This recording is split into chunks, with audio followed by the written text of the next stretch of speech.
పరిశుద్ధుడా, ప్రేమమయుడా, సర్వశక్తిమంతుడా, సర్వోన్నతుడా, ఈ సాయంకాల సమయంలో బైబిల్ థ్రిల్లర్స్ అనే కార్యక్రమంలోకి మమ్మల్ని నడిపించినందుకు మీకే వందనాలు, స్తుతులు, స్తోత్రములు చెల్లిస్తున్నాను తండ్రి.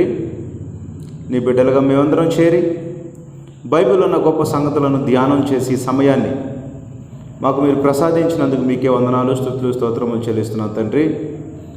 చెప్పబడుతున్నటువంటి ఈ మాటలను ప్రభా నీ బిడ్డలందరూ హృదయాల్లో చొచ్చుకొని పోయి బైబిల్ బాగా నేర్చుకున్నట్లుగా సహాయాన్ని దయచేయండి. వినగలిగిన చెవులను, గ్రహింపగలిగిన హృదయాన్ని, ఎక్కువ కాలం గుర్తుపెట్టుకునే మంచి మెమరీ పవర్ని నీ బిడ్డలకు దయచేయమని అడుగుతున్నాను ప్రభా. కేవలం విని ఆనందించి వెళ్ళటమే కాకుండా ప్రభా బైబిల్ బాగా నేర్చుకుని భవిష్యత్తులో ప్రభా మంచి దైవజనులుగా, మేధావి వర్గాల మధ్య వాక్యాన్ని ప్రకటించే బిడ్డలుగా ప్రభా ఈ బిడ్డలను ఆశీర్వదించమని యేసు నామములో అడిగి వేడుకున్నాం తండ్రి, ఆమేన్. సో బైబిల్ థ్రిల్లర్స్ అనే మన కార్యక్రమానికి స్వాగతం. దేవుడు ఆకాశాన్ని ఎలా చేశాడు అనే దాన్ని నిన్న చదువుకున్నాం. మరి ఆకాశం ఎలా ఏర్పడింది? ఆకాశం ఎలా ఏర్పడింది? పైన జలం, క్రింద జలం, మధ్యలో ఉన్న భూభాగమే పైన జలం, కింద జలం, మధ్యలో ఉన్న ఆ గ్యాప్ని ఏమన్నాం? ఆకాశం, స్పేస్. సో రెండో రోజు జరిగేసరికి మనకి ఈ యూనివర్స్, ప్రకృతి చక్రం ఎలా ఉందో మరొకసారి మనం చూద్దాం. ఇది క్రింది జలం అంటే వాటర్ ప్లస్ మ్యాటర్, మధ్యలో ఇదంతా స్పేస్. స్పేస్ అంటే శూన్యం, ఏమీ లేదు. శూన్యం పైనే ఉంది, శూన్యము పైనే ఉంది water plus matter. Water plus matter.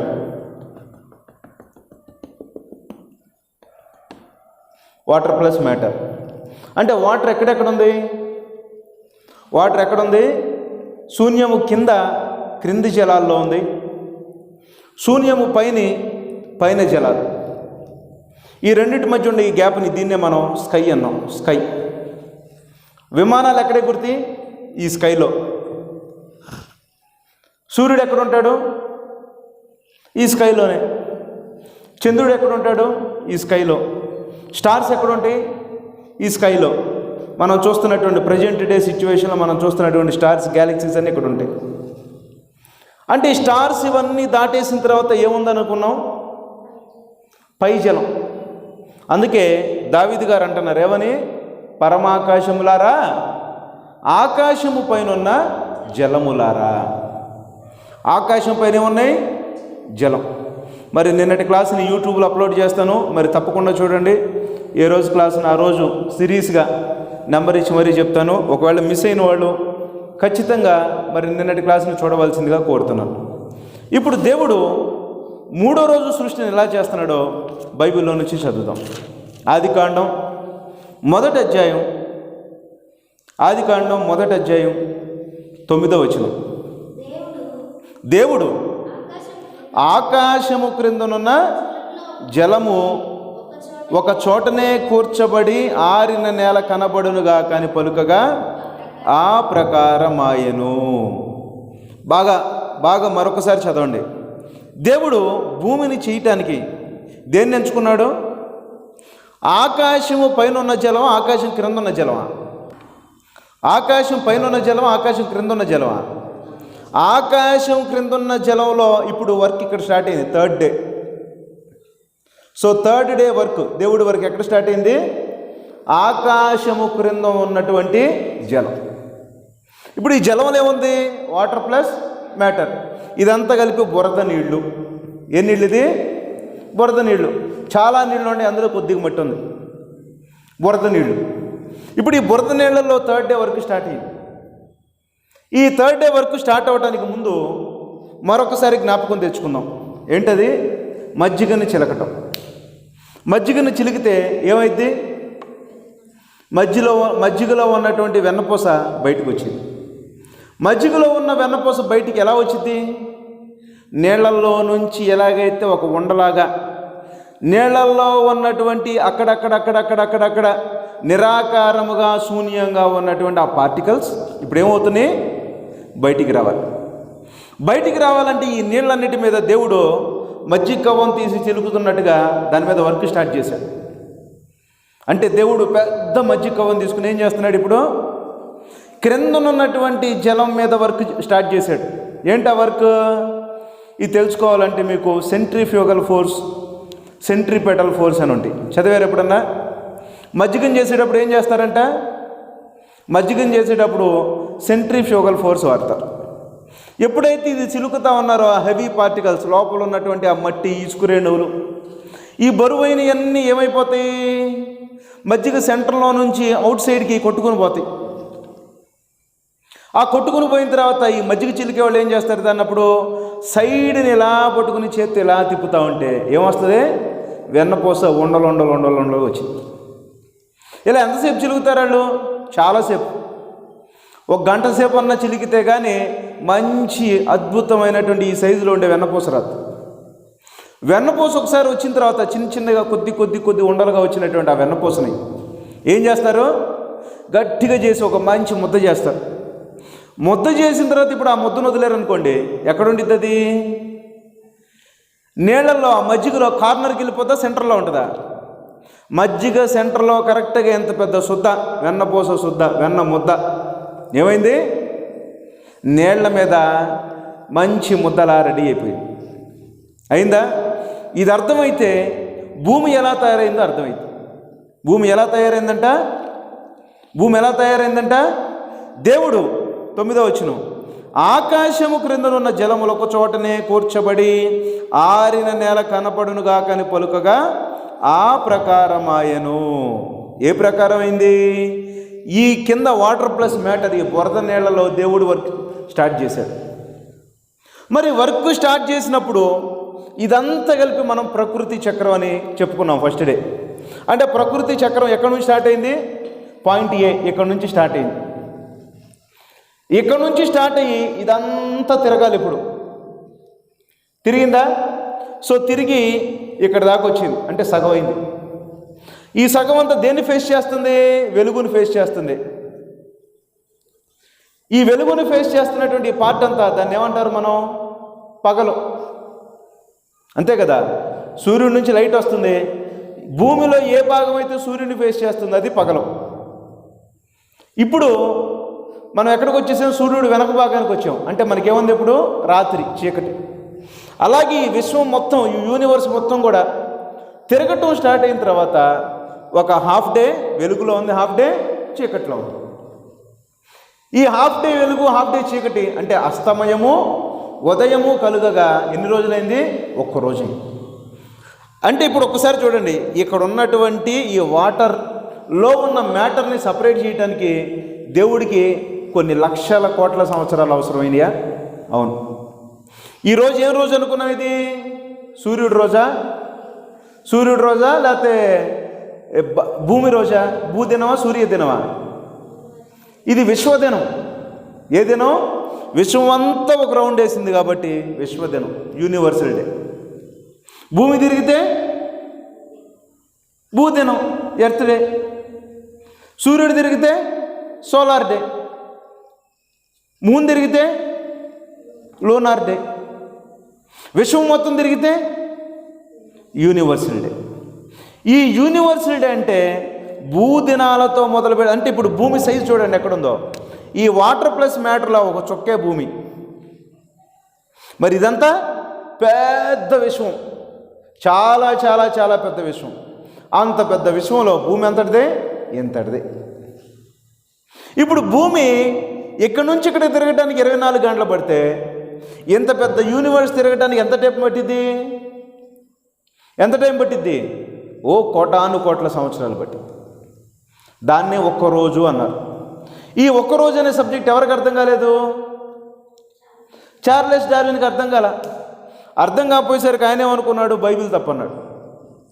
చాలామంది నాస్తికులు, హేతువాదులు వాళ్ళందరూ చెప్పేది కూడా అదే. ఏమని? ఒక్కరోజు అని అంటే 24 గంటలు. 24 గంటలు అంటే ఎన్ని సెకండ్లు? 86,400 సెకండ్. 86,400 సెకండ్స్. అదే ఒక రోజని భ్రమలో ఉన్నారు. ఎవరో అందరూ. మరి మనకు ఆ భ్రమ పోయింది. ఎందుకని? ఇక్కడ తిరుగుతుందంటే ఎప్పుడైతే దేవుడు స్టార్టింగ్లో ఫస్ట్ రోజు వెలుగు కమ్మని పలుకగా ఎప్పుడైతే వెలుగు స్టార్ట్ అయిందో ఆ వెలుగు వచ్చి దీన్ని టచ్ చేసిన తర్వాత ఇది తిరగటం స్టార్ట్ అయింది. ఓకే, తిరగటం స్టార్ట్ అయిన తర్వాత టైం స్టార్ట్ అయింది. టైం స్టార్ట్ అయిన తర్వాత ఒక రౌండ్ అయితే ఫస్ట్ రౌండ్కి ఫర్ ఎగ్జాంపుల్గా ఫస్ట్ రౌండ్ 1,00,000 కోట్ల సంవత్సరాలు అనుకున్నాం. ఫర్ ఎగ్జాంపుల్ అంటే ఒక్కరోజు అంటే ఎన్ని కోట్ల సంవత్సరాలు? 1,00,000 కోట్ల సంవత్సరాలు. రెండో రోజు దేవుడు ఏం చేశాడు? ఆకాశాన్ని చేశాడు. ఆకాశం అంటే అర్థమైంది కదా. ఈ ఆకాశం చేయడానికి మళ్ళీ ఇంకో రోజు అంటే భూదినంతో పోలిస్తే ఎన్ని సంవత్సరాలు? ఇంకో 1,00,000 కోట్ల సంవత్సరాలు. అంటే 2,00,000 కోట్ల సంవత్సరాలే. ఇప్పుడు మూడో రోజు స్టార్ట్ చేసాడంటే మళ్ళీ 1,00,000 కోట్ల సంవత్సరాలు. ఈ 1,00,000 కోట్ల సంవత్సరాలతో దేవుడు దేని మీద వర్క్ స్టార్ట్ చేశాడు? దేని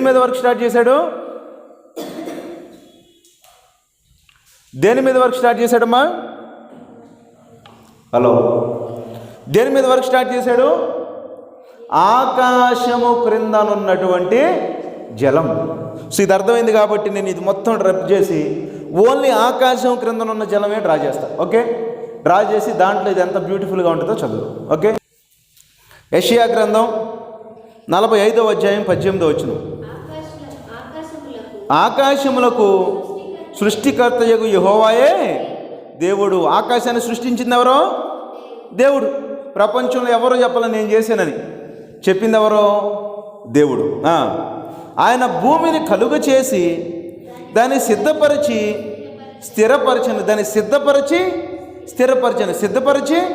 స్థిరపరచను. ఇప్పుడు మనం భూమిని ఎలా చూసాం ఒకసారి చూడండి. బొమ్మ బాగా అర్థమైతే మీకు నీట్గా అర్థమైంది. ఇప్పుడు ఆకాశం క్రిందన ఉన్నటువంటి జలం, ఇది వాటర్ ప్లస్ మ్యాటర్. ఇప్పుడు దీంట్లోంచి మనకేం కావాలి? భూమి రావాలి. దేవుడు భూమిని సిద్ధపరుస్తున్నాడు, స్థిరపరుస్తున్నాడు. సిద్ధపరచడం అంటే రెడీ చేస్తున్నాడు. ఈ రెడీ చేయడానికి దేవుడు ఎలా చేస్తున్నాడు ఏంటనేది మనకి మైండ్ బ్లోయింగ్గా ఉంటుంది. సరిగ్గా దాని గురించి ఆలోచన చేస్తే మనకి ఎలా ఉంటుంది? చాలా థ్రిల్లింగ్గా ఉంటుంది.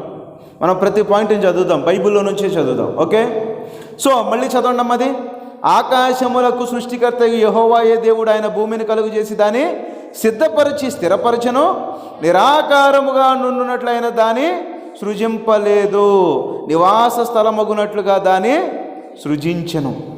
ఇప్పుడు ఇది ఎలా చేశాడంటే దేవుడు స్టార్టింగ్లో రెండో రోజు అయిపోయిన తర్వాత కూడా ఇది ఎలా ఉందమ్మా? నిరాకారంగానే ఉంది. ఇంకా భూమికి షేప్ లేదు. భూమి ఎలా ఉంది? బురద నీళ్లలో ఉన్నట్టుగా నిరాకారముగా శూన్యంగానే ఉంది. అర్థమైంది కదా? ఈ నిరాకారంగా శూన్యంగా ఉండటానికి దేవుడు చేసింది కాదు. ఈ నిరాకారంగా శూన్యంగా ఉన్న దానిని ఇప్పుడు దేవుడు ఏం చేస్తున్నాడంట? సిద్ధపరుస్తున్నాడు. స్టెప్ 1 ఏంటి? సిద్ధపరచడం అంటే ఏం చేయాలి? ఇప్పుడు దీన్ని భూమి నివాసయోగ్యమగునట్లుగా రెడీ చేయాలి. ఎవరు జీవించాలి? మనం జీవించాలి. మరి మనం భూమి మీద జీవించాలి అని అంటే ఇప్పుడు దీని మీద దేవుడు వర్క్ ఎలా స్టార్ట్ అవుతుందంటే, దేవుడు పెద్ద లెక్కల మాస్టర్ అని చెప్పుకున్నాం. దేవుడు అన్ని ఫార్ములాలన్నీ దగ్గర కూర్చొని రాస్తూ ఉంటాడు. F=G ఏంటి ఫార్ములా? F=G m1 m2/r². ఓ ఫార్ములా వేసాడా? F=ma వేసింది ఎవరో? దేవుడే. వేసాడా లేదా? ఇలాంటివి ఫార్ములాలన్నీ ఒక దగ్గర రాసుకుని ఇప్పుడు దేవుడు ఏం చేస్తున్నాడు? దేవుడు ఏం చేస్తున్నాడు? మొత్తం దీని మీద వర్కౌట్ స్టార్ట్ చేశాడు. ఇప్పుడు ఇదంతా ఏంటమ్మా? వాటర్ ఉంది, ఇందులో మ్యాటర్ ఉంది. ఈ వాటర్ ప్లస్ మ్యాటర్లో నుంచి దేవుడు ఏం చేస్తున్నాడు అనేది ఆదికాండం 1వ అధ్యాయం 10వ వచనం చదువుతాం. ఆదికాండం 1వ అధ్యాయం 10వ వచనం. దేవుడు ఆరిన నేలకు భూమి అని పేరు పెట్టెను, జలరాశికి ఆయన సముద్రములని పేరు పెట్టెను, అది మంచిదని దేవుడు చూచెను. ఒక్కసారి చూడండి. ఇప్పుడు దీన్ని ఏం చేశాడు? దీని మీద వర్క్ స్టార్ట్ అయింది. నిరాకారముగా శూన్యంగా ఉన్న ఈ భూమిని ఇప్పుడు ఆకారంగా మారుస్తున్నాడు, సిద్ధపరుస్తున్నాడు దేవుడు. ఈ సిద్ధపరిచే టైంలో ఏం చేస్తున్నాడంటే ఈ నీళ్ళంతటిని బయటికి తరిమేస్తున్నాడు. నీళ్ళంతటిని ఎక్కడ తరుగుతున్నాడు? బయటికి. మజ్జిగలో ఇది మజ్జిగలో వెన్నపూస ఎక్కడికి వచ్చింది? సెంటర్లో వెన్నపూస వచ్చింది, చుట్టుపక్కల ఏమున్నాయి? నీళ్లు. ఇది మజ్జిగ, బటర్ మిల్క్. ఇది బటర్లో బటర్ మిల్క్ ఉందా? బటర్ మిల్క్లో బటర్ ఉందా? బటర్ మిల్క్లో బటర్ ఉంది.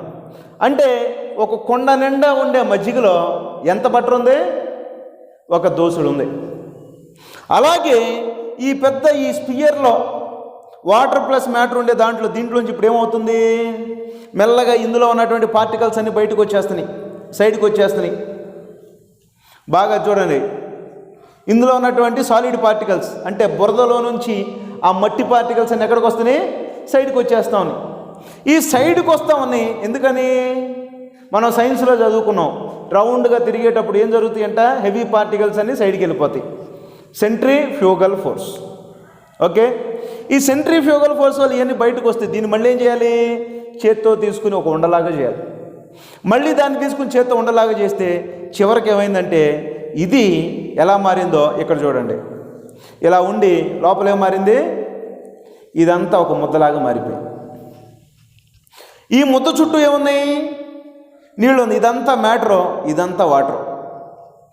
మూడో రోజు క్రిందనున్నటువంటి జలంలో వాటరు మ్యాటరు సపరేట్ అయ్యింది. అర్థమైందా? మూడో రోజు దేవుడు ఏం చేశాడు? వాటర్ని మ్యాటర్ని సపరేట్ చేశాడు. ఇది వాటర్ ప్లస్ మ్యాటర్. ఎలా ఉంది? ఇది నిరాకారంగా శూన్యంగా ఉన్న భూమిని ఇప్పుడు ఏం చేశాడు? ఒక ఆకారంలోకి తీసుకొచ్చాడు. ఏం ఆకారం? ఒక స్పియర్, గోళం. ఈ స్పియర్ షేప్లో తీసుకొచ్చి దీని చుట్టుపక్కల ఏమున్నాయి? వాటర్. ఇప్పుడు చెప్పండి, నీళ్లలో భూమి ఉందా? భూమి మీద నీళ్ళు ఉన్నాయా? చెప్పాలి. నీళ్లలో భూమి ఉందా? భూమి మీద నీళ్ళు ఉన్నాయా? నీళ్లలో భూమి ఉంది. అందుకే 3 వంతుల నీళ్లు, 3 వంతుల వాటర్, 1 వంతే మ్యాటర్. 1 వంతే మ్యాటర్, మిగతాదంతా వాటర్. అంటే ఇంత పెద్ద వాటర్లో భూమి ఎలా అవుతుంది? భూమి ఒక రౌండ్గా ఇక్కడ వాటర్లో ఉంది. అర్థమైందా? భూమి ఎక్కడుంది? ఈ వాటర్లో భూమి ఉంది. ఎప్పుడైతే ఈ వాటర్లో ఈ భూమి ఉందో, ఈ భూమి చుట్టూతో వాటర్ ఉంది, లోపల మ్యాటర్ ఉంది. ఈ మ్యాటర్ని మనం ఏమన్నాం? దేవుడు దీనికి పెట్టిన పేరే భూమి. పక్కన ఉన్నటువంటి వాటర్కి దేవుడు పెట్టిన పేరేంటి? సముద్రం. సో భూమి, సముద్రం. ఆదికాండం 1వ అధ్యాయం 10వ వచనం మరొకసారి. దేవుడు ఆరిన నేలకు భూమి అని పేరు పెట్టెను, జలరాశికైన సముద్రములని పేరు పెట్టెను. అది మంచిదని దేవుడు చూచెను. మూడో రోజు చూడండి ఎంత అద్భుతంగా భూమి వచ్చేసిందో. వచ్చిందా? స్టార్టింగ్ ఫస్ట్ డే విశ్వం ఎలా ఉంది? అంతా వాటర్ ప్లస్ మ్యాటర్, కదలటం స్టార్ట్ అయింది. రెండో రోజు ఏమైంది?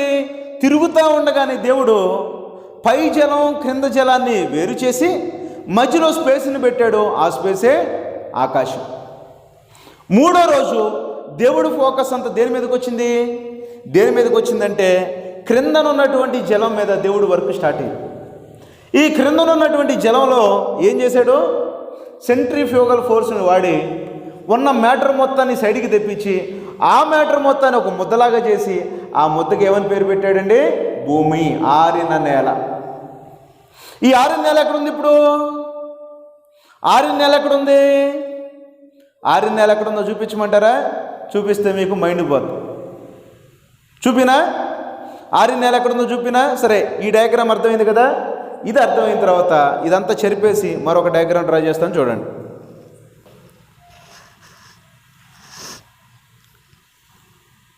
ఇదంతా ఏంటిది? ప్రకృతి చక్రం తిరుగుతూ ఉంది. అది ఈ తిరుగుతూ ఉండే దాంట్లో ఇది క్రిందనున్న జలం. క్రిందనున్న జలం ఎక్కువ, పైన ఉన్న జలం ఎక్కువ? నేను చెప్పుకున్నాం, పైనున్న జలం క్రిందనున్న జలం కన్నా కోట్ల రెట్లు ఎక్కువ. ఇప్పుడు ఈ కిందనున్న జలంలో దీంట్లోంచి ఏమొచ్చింది? ఇప్పుడు ఆరిన నేల వచ్చింది. ఈ ఆరిన నేల ఏంటి? ఇది ఆరిన నేల, ఇది ఆరిన నేల. ఈ ఆరిన నేలకి ఏమని పేరు పెట్టారు? భూమి. ఇప్పుడు దీనిపైన ఏముంది? ఇక్కడ ఇదంతా స్పేస్, స్కై.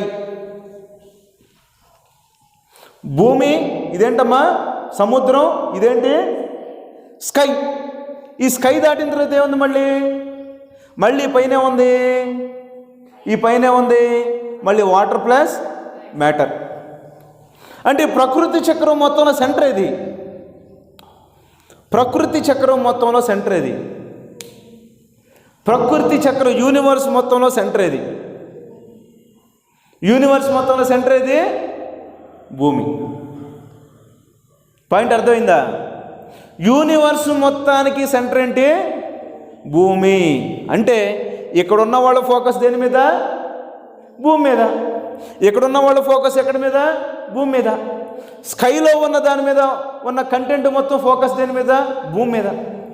భూమి పక్కన ఉన్నటువంటి సముద్రం, ఆ నీళ్ళ ఫోకస్ ఎవరి మీద? భూమి మీద.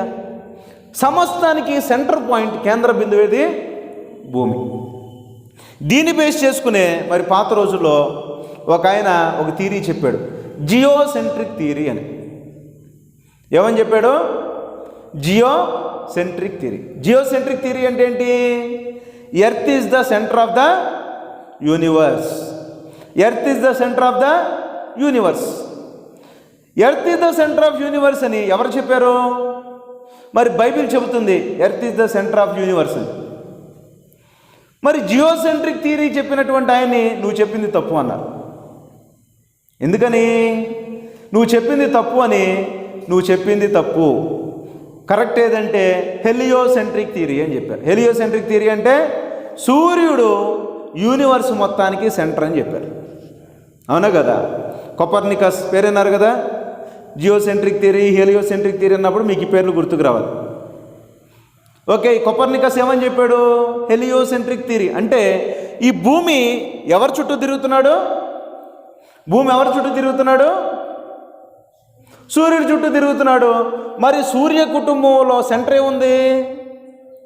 సూర్య కుటుంబంలో సెంటర్ ఏముంది? సూర్యుడు సెంటర్గా ఉన్నాడు కాబట్టి యూనివర్స్ మొత్తానికి సూర్యుడే సెంటర్ అని చెప్పినటువంటి థియరీయే హెలియోసెంట్రిక్ థియరీ. మళ్ళీ కన్ఫ్యూజన్ స్టార్ట్ అయింది. ఏమని? మనం డ్రా చేసినటువంటి బొమ్మలో ఏ సెంటర్గా ఉంది? భూమి. కానీ సైంటిస్టులు చెప్పే దాంట్లో వాళ్ళు ఏమని చెప్పారు? హెలియోసెంట్రిక్ థియరీ అని చెప్పారు. ఏది కరెక్ట్? ఏది కరెక్ట్?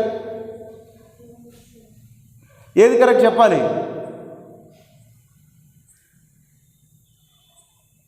అంటే సైంటిస్టులకు కూడా క్లారిటీ లేని విషయాలు. మరి మన క్లారిటీ ఉంది. ఏంటది? ఏంట క్లారిటీ? భూమి సెంటర్ ఆఫ్ ది యూనివర్స్. అయితే ఈ విశ్వం మొత్తం స్టేషనరీగా ఉందా లేకపోతే తిరుగుతూ ఉందా? తిరుగుతూ ఉంది. ఓకేనా? ఇప్పుడు మనం ఇది ఎలా సెంటర్ అవుతుందో అర్థం చేసుకోవాలంటే మనకేం తెలియాలి? ఇంటర్మీడియట్లో రొటేషనల్ డైనమిక్స్ అని ఒక లెసన్ ఉంటుంది. ఉండిద్దా ఉండదా? ఆ లెసన్ మనకు బాగా అర్థమైతే ఇది సెంటర్ ఎలాగో అప్పుడు అర్థమైంది. అంటే మనం ఇప్పుడు మన ఫ్రేమ్ ఆఫ్ రెఫరెన్స్ అది ఎనర్షియల్ ఫ్రేమ్ కాదు, ఎర్రని తిరుగుతూ ఉండాలి. Non inertial frame. ఎందుకని? విశ్వం మొత్తం తిరుగుతుందా లేదా? అలాగే భూమి తిరుగుతుందా లేదా? ఎర్రని తిరుగుతుంది. గంటకి 1000 మైళ్ళ స్పీడ్. భూమి స్పీడ్ ఎంత? గంటకు 1000 మైళ్ళ స్పీడ్తో భూమి గర్రం తిరుగుతూ ఉంటే అంత హై స్పీడ్లో మనం క్యాలిక్యులేట్ చేయాలి ఇప్పుడు. ఓకే, మరి సూర్యుడు ఇంకా స్పీడ్తో తిరుగుతున్నాడు. మరి భూమి సూర్యుడి చుట్టూ తిరుగుతుంది. మరి సూర్యుడు గెలాక్సీలో తిరుగుతున్నాడు. ఏ గెలాక్సీ? మనం ఉండేది ఏ గెలాక్సీ? మిల్కీ వే గెలాక్సీ, పాలపుంత. ఇవన్నీ నేను మీకు వీడియోస్ వేసి చూపిస్తాను, ఒకరోజు తప్పకుండా చూడండి. లేదు ఈ ప్రోగ్రామ్ ఎడిట్ చేసేటప్పుడు అందులో ఇవన్నీ వేస్తాను, యూట్యూబ్లో చూసేటప్పుడు విత్ విజువల్స్ చూడండి. ఇప్పుడు సూర్యుడు దేని చుట్టూ తిరుగుతున్నాడు? మిల్కీవే గ్యాలక్సీ చుట్టూ. ఓకేనా? మిల్కీవే గ్యాలక్సీ అంటే ఒక నక్షత్రం కాదు, 10⁻13 నక్షత్రాలు ఉంటాయి. 10 పక్కన 13 సున్నాలు పెడితే ఎన్ని నక్షత్రాలు ఉంటాయి? అన్ని నక్షత్రాలన్నీ కలిపి ఒక ఫ్యామిలీ లాగా ఉండి నక్షత్రాలన్నీ కలిపి తిరుగుతూ ఉన్నాయి. ఇలాంటివన్నీ దేని చుట్టూ తిరుగుతున్నాయి?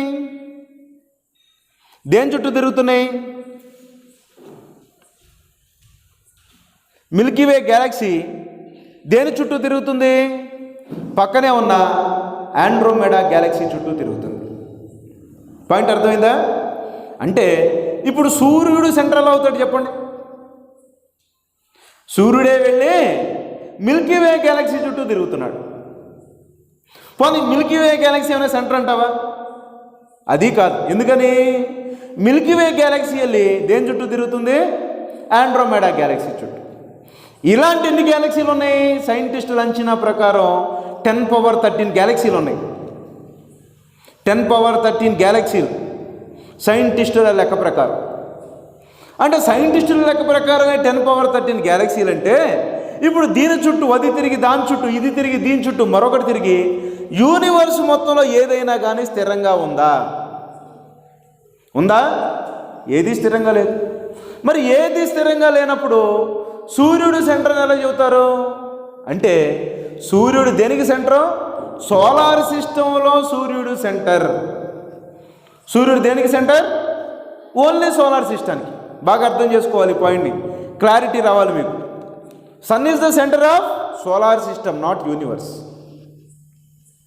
Sun is the centre of solar system, సౌర కుటుంబం. ఇదివరకు నవగ్రహాలు అన్నారు, ఇప్పుడు అష్టగ్రహాలు. అంటే వాళ్ళ ఇష్టం ఏదైనా చెబుతారు. దీంతో పాటు ఏమున్నాయి? యాస్ట్రాయిడ్స్, రకరకాల వాటితో సూర్యుడు చుట్టూతా ఈ ప్లానెట్స్ అన్నీ తిరుగుతూ ఉంటాయి. ఈ తిరుగుతూ ఉన్నప్పుడు ఏది సెంటర్ అని చెప్పారు? Sun is the centre of solar system మాత్రమే అని మనకు క్లారిటీ రావాలి. ఒకవేళ sun is the centre of universe అంటే మిగతావన్నీ దేని చుట్టూ తిరగాలి? సన్ చుట్టూ తిరగాలి కదా. కానీ సన్నే వెళ్ళి దేని చుట్టూ తిరుగుతుందమ్మా? మిల్కీవే గ్యాలక్సీలో గిర్రని తిరుగుతాం. మరి మిల్కీవే గ్యాలక్సీ అది సెంటర్ అనుకుంటే అదేమవుతుంది? పక్కనే ఉన్న ఆండ్రోమెడా గ్యాలక్సీ చుట్టూ తిరుగుతుంది. అంటే ఈ యూనివర్స్లో ఏది కూడా స్థిరంగా లేదు. అన్నీ ఒకదాని చుట్టూ ఒకటి తిరిగి ఇవన్నీ దేని చుట్టూ తిరుగుతున్నాయి తెలుసా? భూమి చుట్టూతా తిరుగుతాం. అందుకే యూనివర్స్ గురించి మనం అర్థం చేసుకునేటప్పుడు స్పైరల్ యూనివర్స్ అనేది అర్థం కావాలి. స్పైరల్ అంటే మనకు తెలుసు స్ప్రింగ్ ఎలా ఉంటుందో. స్ప్రింగ్ ఎలా ఉంటుంది? మనకి ఈ యాంగిల్ ఇది ఇలా కనిపిస్తుంది, కానీ ఒకసారి ఈ స్ప్రింగ్ లైన్లో చూడండి, ఇది స్పైరల్. స్పైరల్ అంటే ఏమవుతుంది? ఇది రౌండ్గా తిరిగినట్టుగానే ఉంది, కానీ ఈ రౌండ్లు తిరుగుతూ ఇదేమవుతుంది? ముందుకు వెనక్కి జరుగుతాం. అర్థమైందా?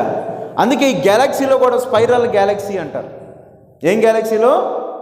Spiral Galaxy.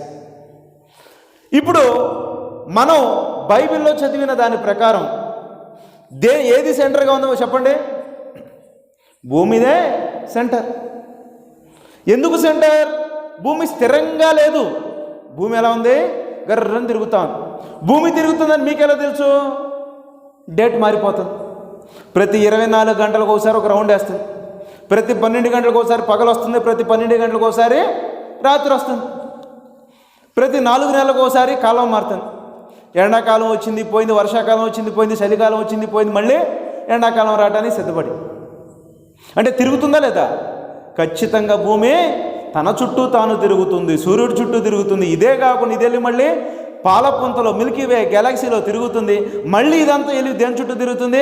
ఆండ్రోమెడా గ్యాలక్సీ చుట్టూ తిరుగుతుంది. ఎంత తిరిగినా కానీ రౌండ్లు వేసినా ఇందులో సెంటర్ పాయింట్ ఏదమ్మా? ఇక్కడ నుంచి చూస్తే ఏది కనపడిద్ది? ఇదిగో, ఇది భూమి, ఎర్త్. ఎంత పెద్ద యూనివర్స్లో సెంటర్ పాయింట్ ఏంటి? ఎర్త్. ఆ మూల నుంచి చూడండి ఏం కనపడింది మీకు? ఈ ఎర్త్ కనపడింది. మరి ఎర్త్ తిరుగుతుందా? తిరుగుతుంది. అర్థమవుతుందా పాయింట్? ఎర్త్ తిరుగుతుందంటే తిరుగుతుంది. సూర్యుడు తిరుగుతున్నాడు. సూర్యుడు మళ్ళీ గ్యాలక్సీ చుట్టూ, అది ఇంకో గ్యాలక్సీ చుట్టూ, ఎంత తిరిగినా అన్ని దేని చుట్టూ తిరుగుతున్నాయి, ఆఖరికే దేని చుట్టూ, ఎర్త్ చుట్టూ తిరుగుతాయి. ఒకసారి ఎప్పుడన్నా మీరు వాచ్ చూసారా? వాచ్, పెద్ద క్లాక్ తీసుకుని, ఎప్పుడైనా చర్చెస్ దగ్గర ఉండే పెద్ద వాచ్లు, క్లాక్స్, అంత పెద్ద క్లాక్ ఎప్పుడైనా ఉన్నప్పుడు దాన్ని ఓపెన్ చేసినప్పుడు చూడండి, క్లాక్ ఓపెన్ చేసి చూస్తే మీకు మైండ్ బ్లోయింగ్. ఎందుకని? మన క్లాక్ బయట మనం 2 కానీ 3 కానీ ముళ్ళు చూస్తాం. ఒకటి గంటల ముళ్ళు, రెండోది మినిట్స్. పెద్ద క్లాక్స్లో సెకండ్స్ ముళ్ళు పెద్దగా వాడరు. ఒకవేళ సెకండ్స్ కూడా ఉంటే 3. ఓకేనా? ఇప్పుడు మనకి తిరగాల్సింది ఎన్ని ముళ్ళు? 3. ఏంటవి?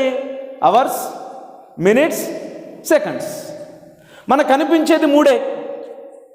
మరి ఈ 3 తిరగటం కోసం ఒక్కసారి వాచ్ ఓపెన్ చూస్తే ఎన్ని తిరుగుతాయో తెలుసా? ఒకసారి యూట్యూబ్లో వెళ్ళి కొట్టండి, వాచ్ లోపల ఎలా తిరుగుతుందని. ఎన్ని చక్రాలు ఉంటాయి అంటే కొన్ని 100 చక్రాలు ఉంటాయి లోపల. ఎన్ని చక్రాలు? కొన్ని 100 చక్రాలు లోపల ఉంటాయి. ఆ చక్రాలన్నీ ఒకదానికొకటి టచ్, ఆ టచ్లో ఉండి ఒకదానికొకటి తిరుగుతూ ఉంటే, అది తిరిగితే దాన్ని బట్టి ఇది తిరిగింది కాబట్టి ఇంకోటి తిరిగి, అది తిరిగింది కాబట్టి మరొకటి తిరిగి, మొత్తం అసలు లోపలన్నీ వీల్స్ అన్నీ తిరుగుతూ ఉంటాయి, గర్రని తిరుగుతూ ఉంటాయి. అన్నీ తిరిగితే కానీ నీకు ఇక్కడ ఏం తిరగల? సెకండ్స్ ముళ్ళు తిరగల. సెకండ్స్ ముళ్ళు ఒక రౌండ్ వేస్తే కానీ మినిట్స్ ముళ్ళు కొద్దిగా తిరగల. మినిట్స్ ముళ్ళు ఒక రౌండ్ వేస్తే కానీ అవర్ ముళ్ళు తిరగల. అంటే ఈ 3 తిరగాలి అని అంటే వాచ్ లోపల ఎన్ని వీల్స్ తిరిగినాయి? 100 వీల్స్ తిరిగి. ఇప్పుడు ఇక్కడ ఏం తిరగాలి? ఇక్కడ భూమి తిరగాలి. ఇవన్నీ తిరగాల్సిన పని లేదు. తిరగాల్సిందేంటి? భూమి. భూమి తిరగాలి అని అంటే దేవుడు దేన్ని తిప్పుతున్నాడు? భూమి తిరగాలి అంటే దేవుడు దేన్ని తిప్పుతున్నాడు? భూమి తిరగటం కోసం దేవుడు సూర్యుడిని తిప్పుతున్నాడు. భూమి తిరగటం కోసం దేవుడు సూర్యుడితో పాటు సౌర కుటుంబం మొత్తాన్ని తిప్పుతున్నాడు. భూమి తిరగటం కోసం ఈ సౌర కుటుంబాన్ని, సోలార్ సిస్టమ్ని మిల్కీ వే గ్యాలక్సీలో పెట్టి ఈ గ్యాలక్సీని తిప్పుతున్నాడు. గ్యాలక్సీ అంటే 10⁻13 నక్షత్రాలు. ఒకటి పక్కన లేదంటే 10 పక్కన సున్నాలు పెట్టుకుంటా పోండి, అర్థమైంది. ఒకటి పక్కన 13 సున్నాలు. ఈ గ్యాలక్సీలన్నీ ఎన్ని గ్యాలక్సీలు ఉన్నాయి? సైంటిస్టులకు తెలిసిన గ్యాలక్సీలు 10⁻13 గ్యాలక్సీలు. అంటే ఎన్ని నక్షత్రాలు? 10⁻13 × 10⁻13 10⁻26 నక్షత్రాలు. ఒక్కసారి ఒకటి పెట్టి పక్కన 26 సున్నాలు రాయండి. చదవటానికి కూడా ఏమని చదవాలో కూడా మీకు అర్థం కాదు. అర్థమైందా? ఎన్ని నక్షత్రాలు? కోటాను కోట్ల నక్షత్రాలు. అవన్నిటికీ దేవుడు కమాండ్ ఇచ్చేసాడు. ఏమవ్వాలి? గర్రని తిరుగుతూ ఉండాలి. అవి తిరుగుతూ ఉంటే ఏ తిరగాలి? భూమి తిరగాలి. అది తిరుగుతూ ఉంటే ఏ తిరగాలి? భూమి తిరగాలి. భూమి ఎందుకు తిరగాలి? ఎందుకంటే దేవుడు సిద్ధపరుస్తున్నాడు కదా. మనం చదివిన మాట అదే. నిరాకారంగా శూన్యంగా ఉన్న ఈ భూమిని దేవుడు సిద్ధపరుస్తున్నాడు. దేనికోసం సిద్ధపరుస్తున్నాడు? అది ఫస్ట్ రౌండ్గా తిరగాలి అని అంటే కింద ఏదైనా భూమి కింద ఏమైనా పెట్టారనుకో తిరిగిద్దా? తిరగాలంటే బెస్ట్ పార్ట్ ఏంటి? నీళ్ళలో పెట్టేశాడు. అవునా కదా? ఈ నీళ్ళలో పెడితే ఇలా తిప్పితే గర్రని తిరుగుతూ ఉంటుంది. తిరిగిద్దా లేదా? అంటే ఫ్రిక్షన్లెస్గా ఈ పార్ట్ మొత్తం, ఈ మెటీరియల్ మొత్తం తిరగటానికి ఈజీగా ఏముంది? ఇప్పుడు నీళ్లతో ఉంది. ఇప్పుడు ఈ నీళ్ళంతా సెటప్ అంతా కలిసి ఇప్పుడు ఏమవ్వాలి? ఇదంతా కలిపి ఒక రౌండ్గా తిరుగుతూ ఉంటాం. అర్థమైందా? అంటే దేవుడు ఎంత తెలివిని వాడాడు? చెప్పాలి. దేవుడు మేధస్సునే వాడుతున్నాడు. భూమిని చేయటానికి ముందు దేవుడు ఏం చేశాడమ్మా?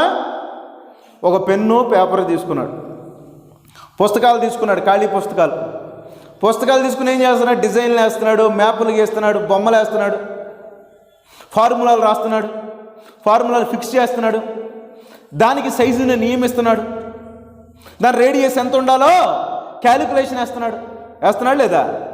అందుకే ఒక ఆశ్చర్యపోయే థ్రిల్లింగ్ అయ్యే మాటను మనం బైబిల్లో చదువుదామా? రైట్. యోబు గ్రంథం 38వ అధ్యాయం 4వ వచనం. ప్రతి మాట చాలా అద్భుతంగా ఉంటుంది. మీరందరూ చదవండి, ధ్యానం చేయండి, అర్థం చేసుకోండి, థ్రిల్ అవ్వండి. దేవుడు అంటే ఎంత గొప్పడో తెలుసుకోండి. నేను భూమికి పునాదులు వేసినప్పుడు నీవెక్కడ నుంటివి? నీకు వివేకము కలిగి ఉన్నడలా చెప్పుము. భూమికి పునాదులు వేసేటప్పుడు నువ్వెక్కడున్నావు అంటే, భూమికి పునాదులు వేస్తుంది ఎవరండి? దేవుడు భూమికి పునాదులు వేస్తున్నాడు. మనం పునాదులు వేస్తాం. దేని వేస్తాం పునాది? ఈ బిల్డింగ్ ఉంది, ఈ చర్చ్ ఉంది. ఈ చర్చికి దేని వేసారమ్మా పునాది చెప్పండి? సిమెంట్ తీసుకున్నారు, దాని తర్వాత ఐరన్ రాడ్లు తీసుకున్నారు, కింద పిల్లర్స్ వేశారు. ఆ పిల్లర్సే ఫౌండేషన్. మరి భూమి కూడా అలాంటి పిల్లర్స్ ఏమైనా ఉన్నాయా? బుర్ర కావాలి, బాగా బుర్ర పెట్టి ఆలోచించాలి. భూమికి పిల్లర్స్ ఏమైనా ఉన్నాయా? సన్నీ, భూమిని ఎప్పుడైనా పైనుంచి చూస్తే కింద నుంచి ఏమైనా కొమ్ములు కనపడియా? లేదు. అంటే ఈ భూమి ఎలా ఉంటుందో పాత రోజుల్లో జనానికి తెలియక వాళ్ళు ఏం చేశారంటే, భూమిని ఎవరు మోస్తున్నారంట? తాబేలు మోస్తుందని కథలు చెప్పారు. కూర్మ అవతారంలో ఎవరు మోస్తున్నారు? తాబేలు. భూమి ఎవరు మోస్తున్నారంట? తాబేలు. ఆ భూమినే భూమాత చేసి, భూదేవి చేసి భూమి మీద కొన్ని కథలు చెప్పారు. ఎవరో మన పెద్దలు చెప్పారా లేరా? పెద్దలంటే ఎవరు? పెద్దలంటే బ్రాహ్మణుడు అని. పెద్దలంటే ఎవరో? భారతదేశంలో బ్రాహ్మణుడు చెప్పిన కట్టుకథలో వాళ్ళు చెప్పినయే వాళ్ళనే పెద్దోళ్ళు అంటారు. వాళ్ళు కథలు చెప్పి సరేమని భూమిని ఎవరు మోస్తున్నారంట? తాబేలు. ఎందుకని? తాబేలు పైన భాగం గట్టిగా ఉంటుంది కాబట్టి. ఉండిద్దా? తాబేలు పై భాగం గట్టిగా ఉంటుంది కాబట్టి ఆ గట్టి దాని మీద భూమిని మోసింది అని పెట్ట కథలు చెప్పి భారతదేశంలో సైన్స్ అనేది ఎదగనీయకుండా చేశారు. సైన్స్లో లీస్ట్ ఏ దేశం? మన భారతదేశమే. ఎందుకని? మనకి ఇలాంటి కథల మీద ఉన్న మమకారం సైన్స్ మీద ఉండదు. ఉండిద్దా? సైన్స్ టీచరే చెబుతారు భూదేవి భూమాత అని. చెప్తారా చెప్పరా? పోనీ పైనుంచి టెలిస్కోప్లో చూస్తే ఎలా కనపడిద్ది? శాటిలైట్స్లో చూస్తే భూమికి మాత ఎవరన్నా మోస్తున్నారా? ఓ రాక్షసుడు మోస్తున్నాడంట భూమిని. విన్నారా లేదా కథలో? ఇప్పుడు భూమికి పునాది దేంతో వేశారంట? రాక్షసుడు వచ్చి మోస్తున్నాడని పెట్ట కథలు చెప్పారు. కూర్మావతారంలో ఎవరు మోస్తున్నారు? ఎవరో మోస్తున్నారని చెప్పి దానికో పెట్ట కథలు చెప్పారు. ఇలాంటి కథలు చెప్పి భారతదేశంలో సైన్స్ అనేది ఎదగనీయకుండా చేశారు. మరి మాకు తెలిసినటువంటి ఒక సైన్స్ టీచర్ ఉండేవాడు. సైన్స్ టీచర్ కొట్టుకుని, ఫిజిక్స్ టీచర్ కొట్టుకుని భూమిని భూదేవి మోస్తుందని చెబుతూ ఉంటే ఏదో ఒకసారి చూపి అన్న. మరి సైన్స్ టీచర్ అంటే చూపించాలిగా. సైన్స్ అంటే శాస్త్రం. టెలిస్కోప్లో చూస్తే కనపడిద్దా? హబుల్ టెలిస్కోప్లో చూస్తే నుంచి కనపడిద్దా? శాటిలైట్లో నుంచి రోజు ఎర్తను చూస్తే అప్పుడు కనపడిద్దా? ఎప్పుడు కనపడిద్దో చూపి అంటే ఏం చెప్తున్నారు? అట్లా కుదరదు అని అంటే కనువిప్పు కలిగింది. మీరు ఎప్పుడైతే సైన్స్ నేర్చుకుంటారో మీరేం చేయాలి? జనాలు క్వశ్చన్ చేయాలి. అంధకారం పోవాలంటే ఒక క్వశ్చన్ అడగాలి, రివర్స్లో క్వశ్చన్ వేయాలి. ఆ రివర్స్లో క్వశ్చన్ వేసేవాళ్ళని మనం హేతువాదులు అంటాం. ఈ హేతువాదులు ఎక్స్ట్రీమ్స్లోకి వెళ్ళిపోయి దేవుడే లేడని పోతున్నారు. అందుకే క్రైస్తవ విజ్ఞాన వేదిక అని ఒకటి స్టార్ట్ చేశాను నేను. క్రైస్తవ విజ్ఞాన వేదిక అంటే నాస్తికులు, హేతువాదులు వాళ్ళు చెప్పడానికి ముందే బైబిల్ తెలిసిన మనం చెప్పాలి. అది కాదు ఇది అని చెప్పాలా వద్దా? కాబట్టి బైబిల్ కనుక మనకు బాగా తెలిస్తే ప్రతి దాని గురించి మనం కరెక్ట్గా చక్కగా మాట్లాడగలం. ఇప్పుడు భూమికి పునాది దేవుడు ఏం చేస్తున్నాడు? వేస్తున్నాడు. ఎలా వేస్తున్నాడు అంటమ్మా? 38వ అధ్యాయం 4వ వచనం. నేను భూమికి పునాదులు వేసినప్పుడు నువ్వు ఎక్కడుంటివి? నీకు వివేకము కలిగి ఉన్నట్ల చెప్పుము. నీకు తెలిసిన ఎడల దానికి పరిమాణమును నియమించిన వాడెవడో చెప్పు. పరిమాణం అంటే సైజ్. భూమి రేడియస్, ఎంత రేడియస్లో భూమి ఉండాలి తెలుసా? ఎంత రేడియస్లో ఉండాలో? దానికి ఎంత బరువు ఉండాలి? భూమికి వెయిట్ ఎంత ఉండాలి, మాస్ ఆఫ్ ది ఎర్త్. మీరు ఎంటర్ చదివేటప్పుడు ఇవన్నీ నేర్చుకుంటారు. Radius of the earth, mass of the earth already నేర్చుకున్నారు, అవునా? ఈ మాసును పెట్టింది ఎవరు? దేవుడు బుక్ తీసుకుని ఏం చేస్తున్నాడు, రాస్తా కూర్చున్నాడు. దీనికి ఎంత మాసే ఉండాలి, ఇంతకన్నా 1 గ్రామ్ ఎక్కువ ఉండకూడదు, 1 గ్రామ్ తక్కువ ఉండకూడదు.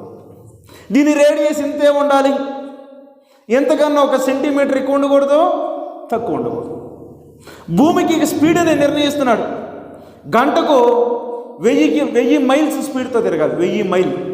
1 మైల్ అంటే ఎన్ని కిలోమీటర్లు? 1.6 కిలోమీటర్.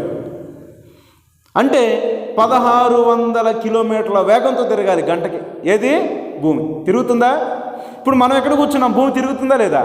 గర్రం తిరుగుతుంది, హై స్పీడ్. తిరుగుతుంటే మనం ఏమైనా తిరుగుతున్నామా? మనం తిరుగుతున్నావా లేదా? చెప్పండి. మనం తిరగకుండా హాయిగా కూర్చుని ఉన్నాం. మీరు అక్కడ ఉన్నారు, నేను ఎక్కడున్నా. ఏమన్నా తిరుగుతున్నట్టున్నాం మనం? లేదు. అంటే భూమికి ఎంత స్పీడ్లో తిప్పితే అది కరెక్ట్గా ఉండాలనేది ఎవరో క్యాలిక్యులేషన్ వేస్తుంది. మాస్టర్ మైండ్ ఎవరో? దేవుడు. ఇంకా చదవండి.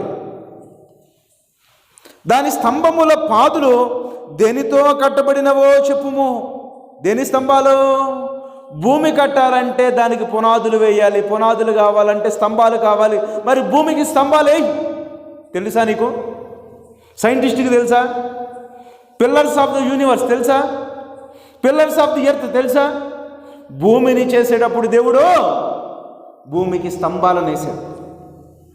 మనకు తెలిసిన బిల్డింగ్స్లో దేవుడు వేసిన స్తంభాలు ఎలా ఉంటాయి? మనకు తెలిసిన బిల్డింగ్స్లో మనం కట్టుకునే స్తంభాలు ఎలా ఉంటాయి? కిందకి ఉంటాయి, అవునా? మరి దేవుడు కూడా భూమికి ఏం పెట్టాడు? స్తంభాలు పెట్టాడు. ఎలా? తలుచుకుంటేనే మైండ్ బ్లోయింగ్.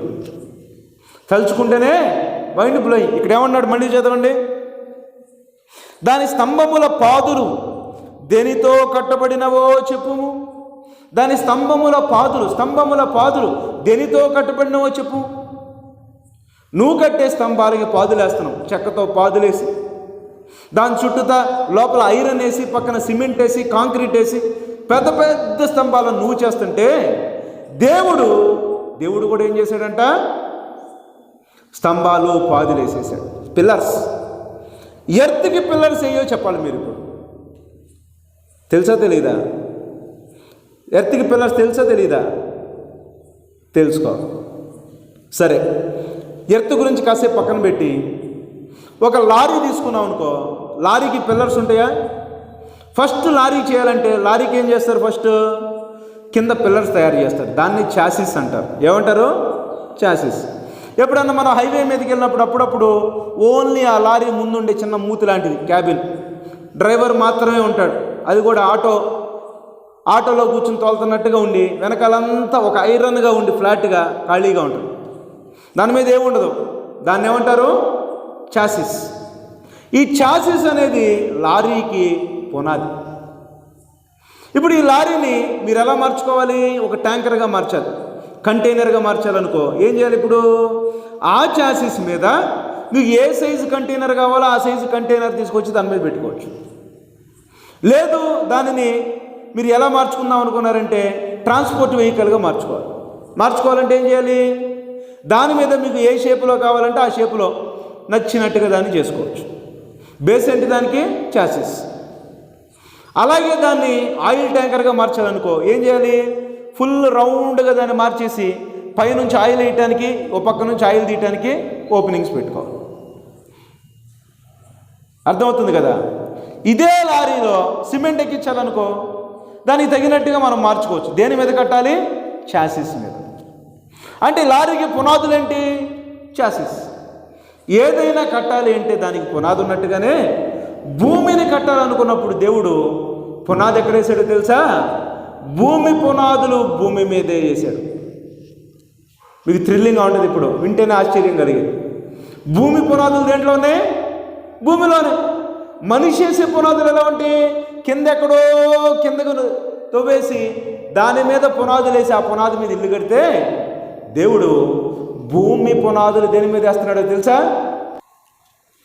24వ కీర్తన 1, 2 వచనాలు చదువుతాం. ప్రతి మాట ఆశ్చర్యంగా ఉంటుంది, చాలా అద్భుతంగా ఉంటుంది, థ్రిల్లింగ్గా ఉంటుంది. చదవండి, బైబిల్ మాత్రం ఇచ్చే థ్రిల్ అది.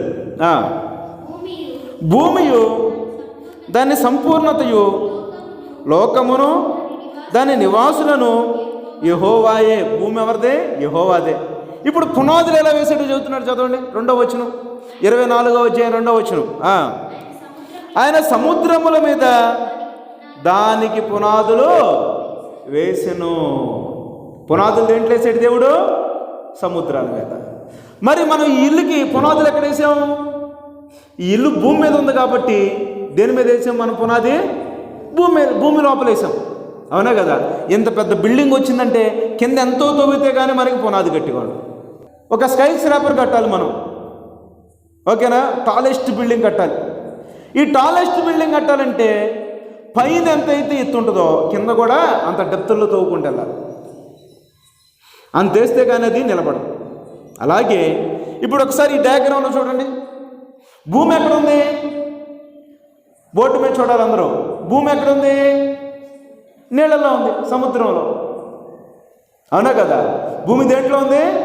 సముద్రంలో ఉన్న భూమికి పునాదులు వేయాలంటే ఇప్పుడు ఎక్కడ వేయాలి దేవుడు? ఎక్కడ వేసాడంటే సముద్రంలో వేసాడు పునాది. భూమికి పునాదులు దేంట్లో ఏం చెప్తుంది బైబిల్? ఆయన సముద్రముల మీద దానికి పునాదులు వేసెను. సముద్రముల మీద దానికి పునాదులు వేసెను. సముద్రము మీద దానికి పునాదులు వేసాను. ఇంకా ప్రవాహ జలం మీద దాన్ని స్థిరపరచను. ప్రవాహ జలం ఈ నీళ్ళన్నీ ఎలా ఉన్నాయమ్మా? కదులుతూ ఉన్నాయి, రౌండ్గా తిరుగుతూ ఉన్నాయి. వాటిని మనం ఓషన్ కరెంట్స్ అంటాం. జాగ్రఫీ బాగా చదివిన వాళ్ళకి అర్థమైంది. ఓషన్ కరెంట్స్ అంటే సముద్రం ఉన్న నీళ్ళన్నీ గర్రని తిరుగుతూ ఉంటాయి, అటు ఇటు కదులుతూ ఉంటాయి. ఇలా కదిలే నీళ్ళల్లో దేవుడు ఏం చేశాడు? ఇప్పుడు పునాది వేశాడు. ఎలా వేసాడో చెప్పమంటారా? పునాది ఎలా వేసాడు చెప్పమంటారా? ఒక్కసారి చూడండి. ఇప్పుడు ఇది ఆరిన నేల, దీన్ని కూడా నేను రబ్ చేసి ఇంకో డయాగ్రామ్ డ్రా చేస్తున్నా చూడండి, ఓకే? సో ఇది క్లారిటీ వచ్చింది కదా? పైన జలము, ఇది అంతరిక్షం, ఆకాశం, ఇది క్రిందనున్న జలములో నుంచి వేరు చేసిన భూమి సముద్రం, ఆకాశం, పైనున్న ఆకాశం ప్లస్ వాటర్, ఆకాశం పైన జలము ప్లస్ మ్యాటర్, ఓకేనా? ఇది అంతా సముద్రం. ఒకసారి ఇక్కడే చూడండి, అందరూ క్లారిటీగా చూడండి. ఇది సముద్రం, ఇది ఆరిన నేల, భూమి. ఎప్పుడైనా మీరు భూమిని పైనుంచి చూసారనుకో, భూమి ఎలా ఉండిద్ది? భూమి మనం అనుకున్నట్లుగా ఇంట్లో కంప్లీట్ స్పియర్గా ఉండదు. ఈ భూమిలో కూడా కొద్దిగా మెటీరియల్ ఏమైంది? ఎక్కడి నుంచి వచ్చి సముద్రంలోకి దిగిద్ది, ఇట్లా ఉందా? ఇప్పుడు ఇదంతా ఏంటి? ఇది కూడా మ్యాటరే. అందుకే సముద్ర గర్భాలలో కూడా ఉంటాయి కొండలు. అర్థమైందా? సముద్ర గర్భాలలో కూడా ఉంటాయి కొండలు. వాల్కనో ఎరప్షన్ అంటారే, వాల్కనో పసిఫిక్ మహాసముద్రం వెళ్ళాం. ఆ కింద నుంచి ఏముంటాయి? పసిఫిక్ మహాసముద్రములో కొండలు ఎందుకున్నాయి? దేవుడు వేస్తున్నటువంటి పునాది. భూమికి పునాది ఎక్కడుంది? సముద్రంలో. భూమికి పునాది ఎక్కడుంది? సముద్రంలో. ఇలా వేసాడు. మళ్ళీ ఇక్కడ ఇంకోటి వేసాడు పునాది, చూడండి డయాగ్రామ్. మరి ఇక్కడ ఇంకో పునాది వేసాడు, ఇక్కడి వరకు వేసాడు. అంటే అన్నీ ఒకే డెప్త్లో ఉండవు. ఇక్కడి వరకు వేసాడు. ఇటువైపున కొద్దిగా వేసాడు పునాది, ఇక్కడ కొద్దిగా వేసాడు పునాది, ఇటువైపున మళ్ళీ ఎక్కువ వేసాడు. ఇప్పుడు ఈ రెండింటి మధ్య గ్యాప్ ఉందో చూసావా? ఈ గ్యాప్ ఉందా లేదా? గ్యాప్. ఈ గ్యాప్లో ఈ హైయెస్ట్ గ్యాప్, దీన్ని ఏమంటారమ్మా? ఈ గ్యాప్ని ఏమంటారంటే మెరీనా ట్రెంచ్ అంటారు. మెరీనా ట్రెంచ్ అంటే ఏంటి? Deepest part in the earth. భూమి మీద అత్యంత లోతైన ప్రదేశం ఎక్కడ ఉంటుంది? పసిఫిక్ మహాసముద్రంలో ఉండే మెరీనా ట్రెంచ్. అది ఎంతంటే యావరేజ్గా 11 కిలోమీటర్స్. రాసుకోవాలి ఇంపార్టెంట్ పాయింట్స్. ఎంతమ్మా మెరీనా ట్రెంచ్? 11 kilometres depth. భూమికి పునాదులు చూడండి ఎలా ఉన్నాయో, దేవుడు వేసిన భూమికి పునాదులు. భూమికి పునాదులు దేంట్లో వేసాడు? సముద్రంలో వేస్తే అది కూడా ఎలా వేసాడు? కొండలు, రాకీ మెటీరియల్. ఈ రాకీ మెటీరియల్లో డీపెస్ట్ ప్లేస్ ఏంటి? మెరీనా ట్రెంచ్. ఎన్ని కిలోమీటర్లు? 11 కిలోమీటర్ల డెప్త్. ఎక్కడ ఉంది అది? పసిఫిక్ మహాసముద్రంలో, పసిఫిక్ ఓషన్. ఇప్పుడు పునాదులు కిందకున్నాయి, ఓకేనా? బాగా చూడాలి, నన్ను బాగా చూడాలి. ఇప్పుడు పునాదులు ఎక్కడ ఉన్నాయి?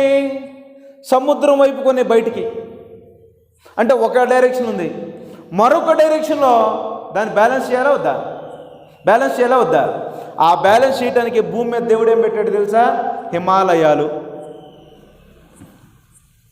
హిమాలయాస్ ఎన్ని కిలోమీటర్లు?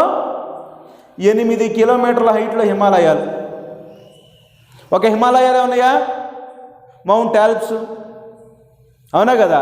ప్రపంచవ్యాప్తంగా అనేక కొండలు, భూమంతా కొండలే, భూమంతా కొండలే. పైన చూస్తేనే పైకి కొండలు, కింద చూస్తే కిందకి కొండలు. బాగా అర్థం చేసుకోవాలి. పైకి చూస్తే ఏమన్నాయి?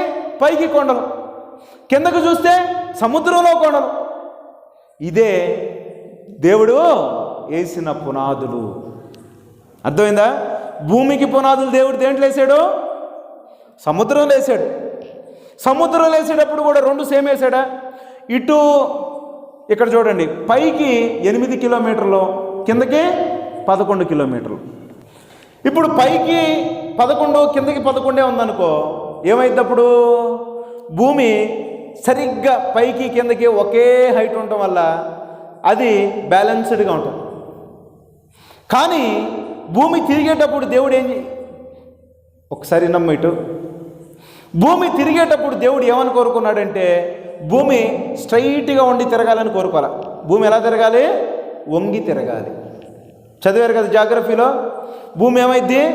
ఇది అనుకో, భూమి ఎలా వంగాలా? ఇలా వంగాలి. ఎన్ని డిగ్రీలు వంగాలి? 23.5 డిగ్రీస్ వంగి తిరగాలి. దాన్ని టిల్ట్ అంటారు. అంటే భూమి ఇలా స్ట్రైట్ తిరుగుతుందా? లేదు. భూమి ఎలా తిరుగుతుంది? 23.5 డిగ్రీస్ ఇలా వంగి ఈ యాంగిల్లో తిరుగుతుంది. బాగా అర్థం చేసుకోవాలి. భూమి ఎలా తిరుగుతుంది? స్ట్రైట్గా ఉండి ఇలా తిరగట్లా. భూమి ఎలా తిరుగుతుంది? ఎన్ని డిగ్రీస్ వంగింది? 23.5 డిగ్రీలు వంగి తిరుగుతుంది. ఇలా 23.5 డిగ్రీలు వంగి తిరగటం వల్ల, స్టార్ట్ చేయటం వల్ల ఇప్పుడు ఏమైంది? భూమి గర్రన అటు ఇటు ఇటు ఒకటి తిరుగుతాం. ఇలా తిరగటం వల్ల మనకేమొస్తున్నాయో తెలుసా? సీజన్స్, కాలాలు. అవునా కదా? ఒకవేళ సీజన్సే రాలేదనుకో, రోజు ఎండాకాలం ఏమైపోద్ది? మాడిపోయి చచ్చిపోతాం. పోనీ రోజు చలికాలమే, ఏమైద్ది? ఇన్ఫెక్షన్ ఎక్కువైపోయి చచ్చిపోతాం. పోనీ రోజు వర్షాకాలమే, నీ పని నువ్వు చేసుకోలేవు. అంటే నీకు ఇప్పుడు ఏం కావాలి? వర్షాకాలం రావాలి, చలికాలం రావాలి, ఎండాకాలం రావాలి, ఆకులు రాలిపోయే కాలం రావాలి, ఆకులు వచ్చే కాలం రావాలి. అర్థమవుతుందా? మంచు పడే కాలం రావాలి. ఎందుకని? మంచు పడితే ఆ మంచులోంచి కొన్ని కొత్త ఫ్రూట్స్ వస్తాయి, అవి నువ్వు తినాలి. మంచు లేకపోతే ఆ ఫ్రూట్స్ రావు. కొన్ని ఎండాకాలంలోనే వస్తాయి ఫ్రూట్స్. అది ఎలాంటి ఫ్రూట్స్ అవి? ఇప్పుడు మ్యాంగో ఉంది, అది ఎప్పుడు వచ్చింది? చలికాలంలో వచ్చిద్దా? మ్యాంగో ఎండాకాలంలో రావాలి. ఆ మ్యాంగో నువ్వు తినాలంటే నీకోసం ఎండాకాలం రావాలి. అవునా? తాటికాయలు, ఈ తాటికాయలు ఇవి తింటూ ఉంటారు. ముంజలు తినాలంటే ఏ కాలం రావాలి? ఎండాకాలం రావాలి. ఎండాకాలం వస్తేనే నీకు ముంజలు రెడీగా ఉంటాయి. అంటే భూమి తిరిగేటప్పుడు కూడా దేవుడు ఏం చేశాడు? పునాదులేసి, అంటే స్థిరపరిచి సిద్ధపరిచాడు భూమిని. చూడండి ఎంత గొప్పగా చేస్తున్నాడు దేవుడు. అవునా కదా? ఇలా సిద్ధపరిచి ఇప్పుడు భూమి ఏం చేస్తుంది? భూమికి దేవుడు డ్యూటీ ఇచ్చాడు. ఏమని? ఎర్రన రౌండ్లు తిరుగుతూ ఉండాలి. ఇదంతా చేయడానికి దేవుడికి ఎంతకాలం పట్టిందంట? భూమిని దేవుడు ఇలా రెడీ చేయడానికి ఎంతకాలం పట్టిందమ్మా? 1 రోజు పట్టింది. 1 రోజు అంటే యూనివర్సల్ డే, విశ్వదినం. భూమి ఈ తిరగటం కోసం దేవుడు ఏం తిప్పుతున్నాడు? అంతరిక్షంలో ఉన్న సమస్తాన్ని తిప్పుతున్నాడు. ప్రకృతి చక్రం మొత్తం తిప్పుతున్నాడు. అసలు యూనివర్స్లో ఏది తిరగకుండా లేదు. ఆ సంగతి గుర్తుపెట్టుకోండి. ప్రతి ఒక్కటి తిరుగుతూనే ఉంది. ఆస్ట్రాయిడ్స్ తిరుగుతున్నాయి, చందమామ తిరుగుతూనే ఉన్నాడు. పోనీ ఏమైనా చిన్న చిన్న గ్రహ శకలాలు ఉన్నాయి అనుకో అంతరిక్షంలో, అవి తిరుగుతానని, కామెట్స్ తిరుగుతానని, నక్షత్రాలు తిరుగుతానే ఉన్నాయి. భారతదేశంలో పేరు మోసిన సైంటిస్ట్ ఒక ఆయన ఉన్నాడు. ఆయన పేరు ఆర్యభట్ట. ఆయన ఏం చెప్పాడంటే నక్షత్రాలు తిరగవు, అక్కడే ఉంటాయి అని చెప్పాడు. అంటే ఆయనకి సైన్స్ తెలుసనా తెలీదనా? సైన్స్లో ఏబిసిడీలు కూడా రావు. అంటే భారతదేశ సైంటిస్టుల పొజిషన్ అది. ఏబిసిడీలు అనొచ్చా? రాదు. కానీ కొన్ని వందల సంవత్సరాల పాటు ఆయన సైంటిస్ట్ అని పొగిడారు. క్రీస్తు శకంలో పుట్టినటువంటి ఆర్యభట్టని ఏమని పొగిడారు? సైంటిస్టు సైంటిస్టు సైంటిస్ట్ అని. ఈరోజు కూడా ఆర్యభట్ట అంటే గొప్పగా చెప్పుకుంటూ ఉంటారు. ఆయన ఏమని చెప్పాడు? నక్షత్రాలు కదులుతాయనా కదలవనా? నక్షత్రాలు కదలవు అని చెప్పినందుకు ఆయన ఏమన్నారు? సైంటిస్ట్ అన్నారు. అంటే భారతదేశం జ్ఞానం అది. మరి బైబిల్లో యేసుక్రీస్తు పుట్టినప్పుడు జ్ఞానులకు దారి చూపించిందేంటి? నక్షత్రం.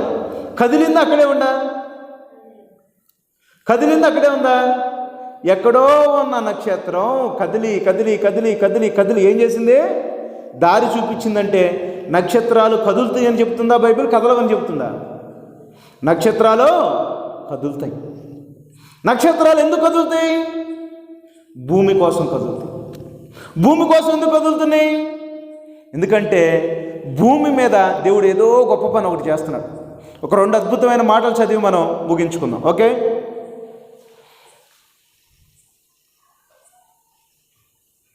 146వ కీర్తన,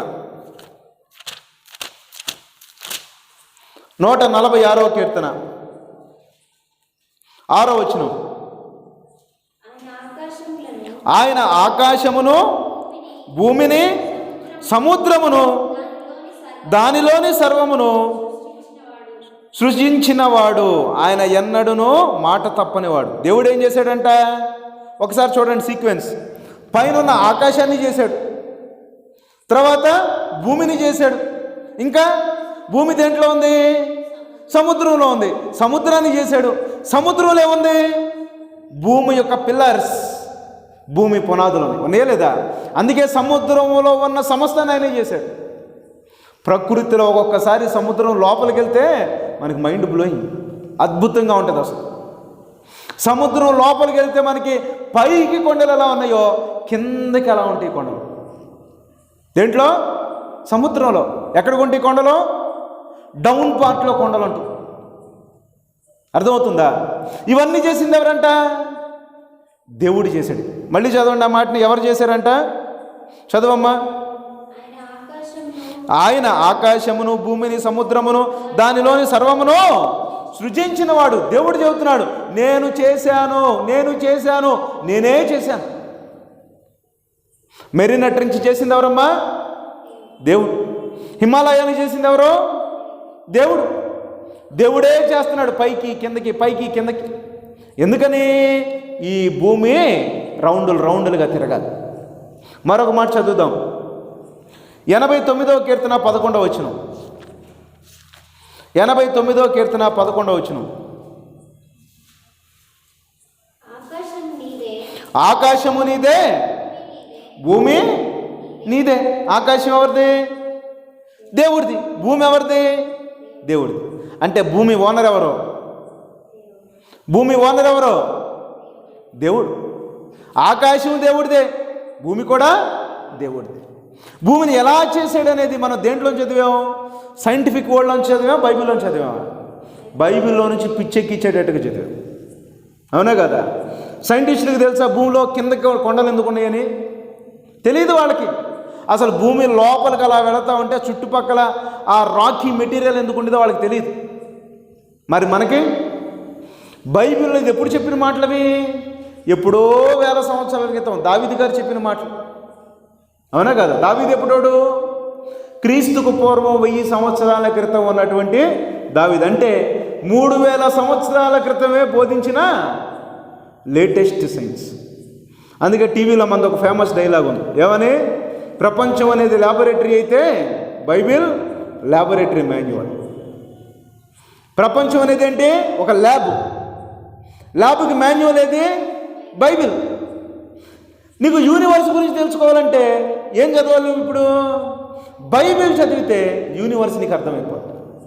సముద్రం గురించి తెలుసుకోవాలంటే బైబిల్, నక్షత్రాల గురించి తెలుసుకోవాలంటే బైబిల్. ఓకేనా? ఇప్పుడు భూమి ఎవరిది? దేవుడు. మరి దేవుడు భూమికి ఓనర్ అయితే ఏం చేశాడో మరొక మాటను చదువుదాం. 115వ కీర్తన 16వ వచనం. 115వ కీర్తన 16వ వచనం.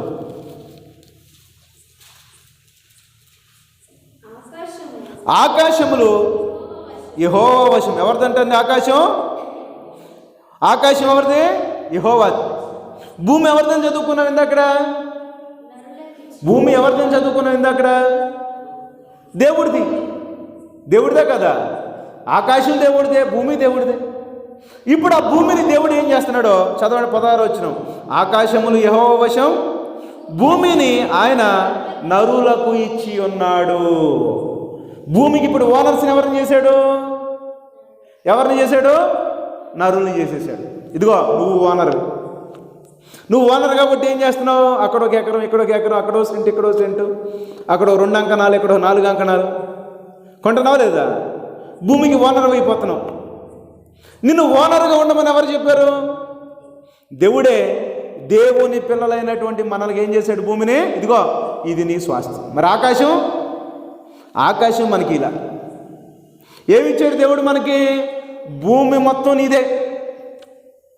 నార్త్ పోల్ నుంచి సౌత్ పోల్ దాకా, అమెరికా నుంచి అలాస్కా వరకు ఎక్కడైనా నీకు నచ్చినట్టుగా నువ్వు ఉంటావా?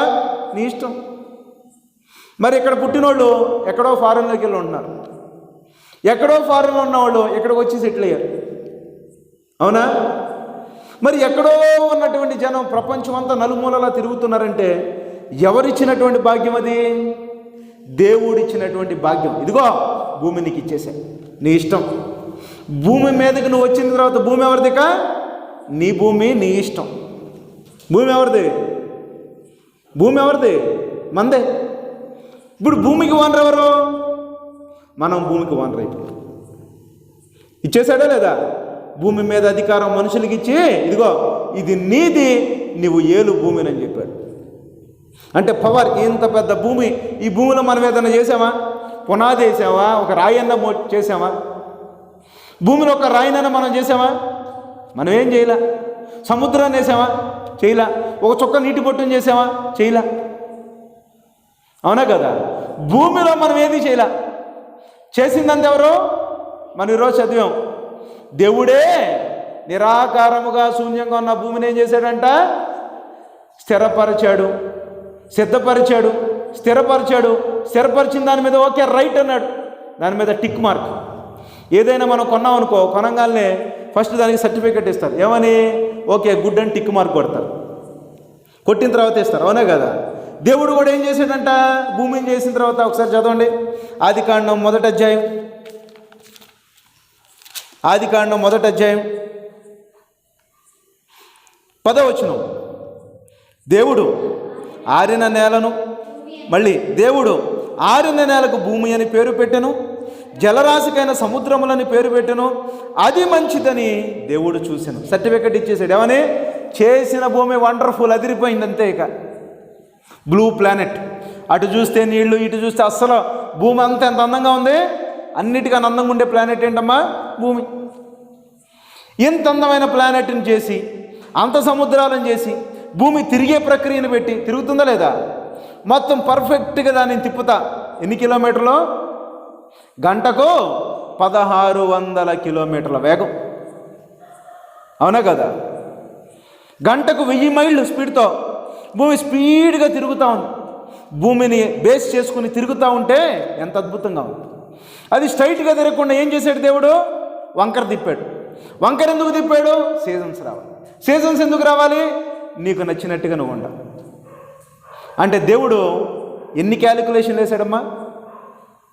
ఎన్నెన్నో క్యాలిక్యులేషన్ వేసి ఆయన ప్రేమ మొత్తాన్ని చూపించి చివరికి ఆ భూమిని ఏం చేశాడు? నీకు ఇచ్చేసాడు. ఇచ్చాడా? మరి ఎంత ప్రేమతో దేవుడు మనకు భూమిని ఇస్తే మనం ఏం చేస్తున్నాం? మనం ఏమన్నా చేసామో దేవుడి కోసం? ఏమన్నా చేసామా? జగన్ 1 సెంటు భూమి ఇచ్చాడు. ఇచ్చాడా లేదా? ఇచ్చేసరికి ఆహా ఓహో జగనేనండి మా దేవుడు అన్నారు. దేనికి? ఆల్రెడీ ఉన్న భూమిలో ఇదిగో ఇక్కడ నుంచి ఇక్కడ దాకా ఈ సెంటు భూమి నీది అని చిన్న కాగితం మొక్కిచ్చినందుకు, కాగితం మొక్కిచ్చినందుకు పేద ప్రజలందరూ జగన్ ఏమైపోయాడు? దేవుడైపోయాడు. మరి దేవుడు ఏం చెప్పాడు? భూమి మొత్తాన్ని చేసేది ఎవరికి ఇచ్చాడంట? నరులకు ఇచ్చేశాడు. దేవుడే స్వయాన ఎంత పెద్ద భూమిని ఇచ్చేస్తే మరి దేవుణ్ణి దేవుడిగా చూసారా చూడలేదా? మరి అందుకే దేవుణ్ణి మనం ఎలా చూడాలి? దేవుణ్ణి ఎప్పుడు దేవుణ్ణిగానే చూడాలి. దేవుణ్ణి ఎప్పుడు స్కై లెవెల్లో చూడాలి. దేవుణ్ణి ఎలా చూడాలమ్మా? Sky level. దేవుడు అంటే మన థాట్స్ అన్నీ గ్రేట్గా ఉండాలి. దేవుడు అంటే దేవుడి గురించి రేపు మీరు చెప్పేటప్పుడు, రేపు మీరు బోధకులు అయిన తర్వాత మీరందరూ ఆర్డినరీ ప్రసంగికులు అవ్వాలా, ఎక్స్ట్రాడినరీ ప్రసంగికులు అవ్వాలా? బైబిల్ నేర్చుకుని మీరు పలికే ప్రతి మాట థ్రిల్లింగ్గా ఉండాలా వద్దా? థ్రిల్లింగ్గా ఉండాలంటే మీరు ఏం చేయాలి? కష్టపడి బైబిల్ చదవండి. అందుకే హోంవర్క్ చేశారా? రోజుకి 10 అధ్యాయాలు స్టార్టింగ్లో చదవాలి. ఏప్రిల్ నుంచి 30 అధ్యాయాలు చదవాలి. చాలా సింపుల్. ఒక పుస్తకం చదివినట్టు చదివేయటమే. మరి స్టూడెంట్స్, తమిళనాడులో స్టూడెంట్స్ ఏం చేస్తారో తెలుసా? 500 పేజీల నవల్ని 3 రోజుల్లో కంప్లీట్ చేస్తారు. ఎన్ని పేజీల పుస్తకాన్ని? 500 పేజీల నవల్ని, అది కూడా ఇంగ్లీష్ నవల్ని 3 రోజుల్లో కూలంకుషంగా చదివేసి స్టోరీ మొత్తాన్ని చెప్తారు. స్టూడెంట్ 8, 9, 10 తరగతులు చదివే స్టూడెంట్స్.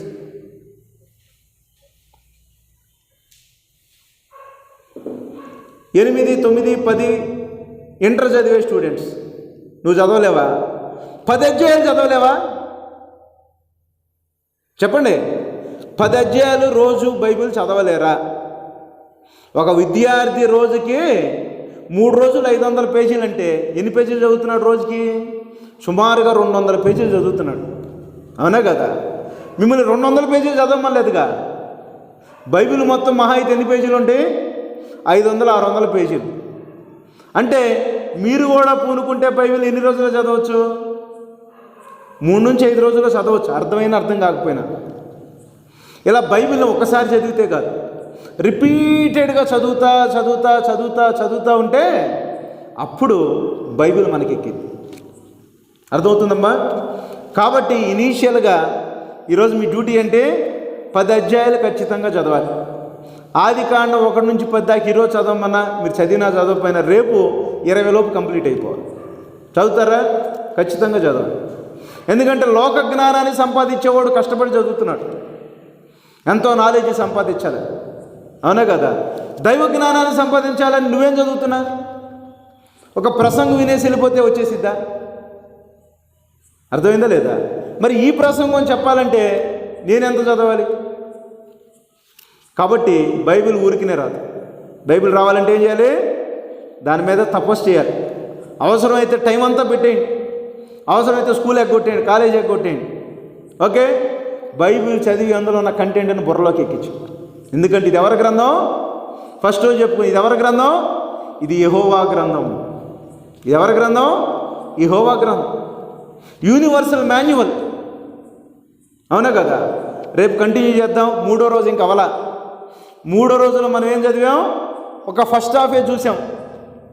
3వ రోజులో మనం ఏం చూసాం? ఈరోజు ఫస్ట్ హాఫ్ చూసాం. సెకండ్ హాఫ్ ఉంది 3వ రోజు ఏం జరిగిందని, అది రేపు చూద్దాం. ఓకే? కళ్ళు మూసుకొని ప్రార్థన చేసుకుందాం. పరిశుద్ధుడా, ప్రేమమయుడా, సర్వశక్తిమంతుడా, సర్వోన్నతుడా, నీ బిడ్డల ప్రభా బైబిల్లో ఉన్న గొప్ప సంగతులు విని నేర్చుకుని మరి వాళ్ళు భవిష్యత్తులో ప్రభా ఒక గొప్ప ప్రసంగికులుగా, ప్రపంచ మేధావులకు ప్రభా వాక్యాన్ని చెప్పే బిడ్డలుగా, క్రైస్తవ విజ్ఞాన వేదిక నడిపించే ప్రజలుగా ప్రభా నీ బిడ్డలను ఆశీర్వదించండి. దైవ జ్ఞానంతో నింపండి. వాళ్ళు కష్టపడి బైబిల్ చదివి బైబిల్ ఉన్న ప్రతి మాట, దేవుని మాటను అర్థం చేసుకుని భవిష్యత్తు తరాలకు అద్భుతంగా బోధించే బిడ్డలుగా తీర్చిదిద్దండి.